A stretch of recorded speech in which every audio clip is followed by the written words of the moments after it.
Research कहता है कि मस्कुलोस्केलेटल इंजरीज में लगभग 30 से 40% हिप केसेस मिसडायग्नोज हो जाते हैं और यही रीज़न है कि पेशेंट को मंथ्स तक एक रॉन्ग ट्रीटमेंट भी मिलता है।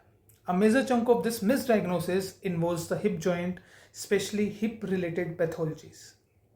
इस प्रॉब्लम को रिड्यूस करने के लिए और डायग्नोसिस को मोर एक्यूरेट बनाने के लिए एक्सपर्ट्स ने डेवलप किया वोरिक अग्रीमेंट, जो स्पेशली फिमोरो एस्टेबुलर इम्पिंजमेंट के लिए है। आज हम बात करेंगे उसके। This is Chirag and you are watching physio root.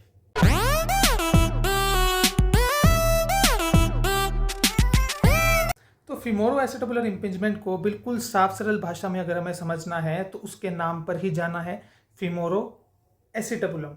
तो जो फीमर है उसका हेड अगर रफ हो जाए या फिर शेप में कोई डिफरेंस आ जाए, पहली चीज।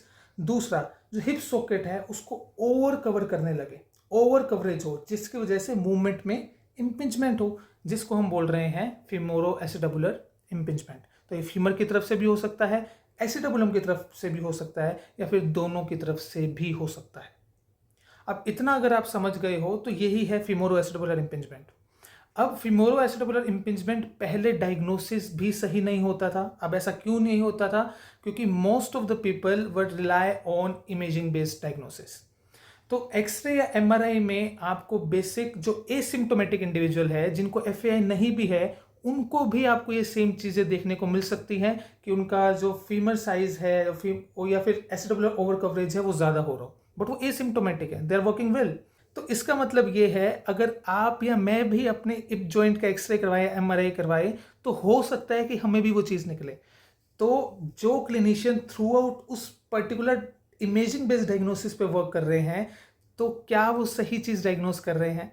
तो यही डिस्कशन वोरिक में हुआ और ये चीज़ निकाली गई कि 3 चीज़ें जो अभी मैं आपको बताऊंगा, वो 3 चीज़ें हैं, तभी आप उस कंडीशन को एफएआई डिनोट करोगे, वरना वो एफएआई नहीं होगा। तो 3 चीज़ें जो हैं वो है symptoms, clinical sign as well as imaging. तो सिर्फ इमेजिंग नहीं, अगर ये तीनों चीज़ें हैं तभी आप उसको फिमोरो एस्टेबुलर इम्पिंजमेंट बोलोगे। अब इतना समझ आ गया। अब चलते हैं इससे आगे।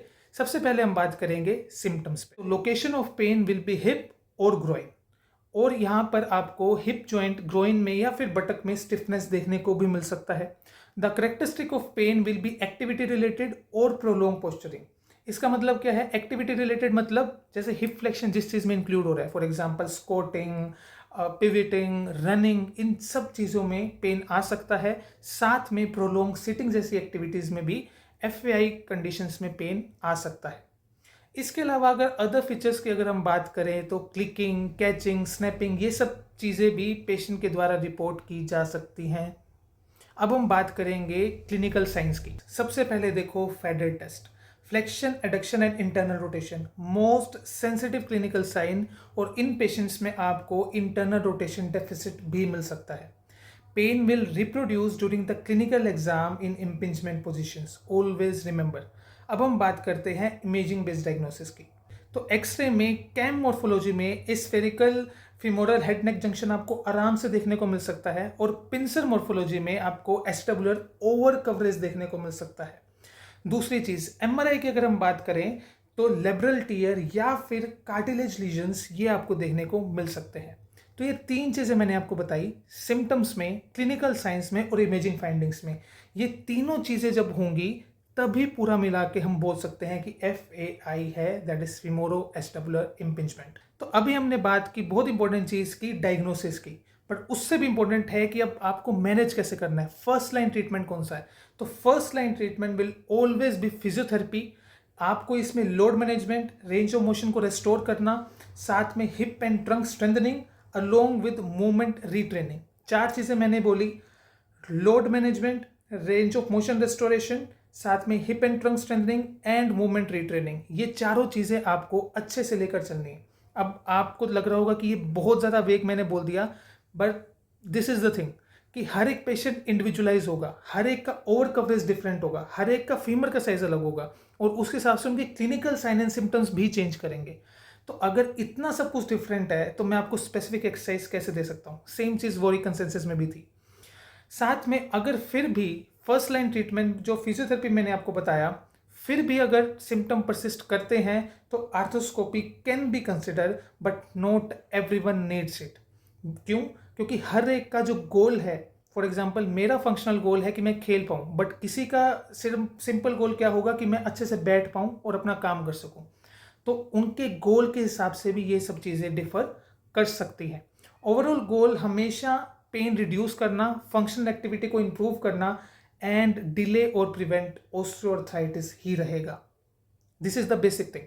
तो अब समझ आ गया क्या क्या करना है ना। हमने देख लिया डेफिनेशन, हमने देख लिया डायग्नोसिस और हमने देख लिया ट्रीटमेंट। तो you are not doing just a random thing, there is a structured, there is a guideline you are following. तो ऐसे ही हमें और इस चीज़ का लेवल बढ़ाना है। जो भी हम चीज़ें कर रहे हैं, there should be a background, there should be a concept about it. ठीक है, तो उसी चीज़ को हम और फॉरवर्ड करेंगे हमारे नेक्स्ट टॉपिक्स में। We need your support. For your support you can like the video, comment it down कि हम और कौन सी वीडियोस बना सकते हैं, share it with your fellow physios and subscribe करना तो बिल्कुल मत भूलिएगा। This is Chirag signing off from Physio root.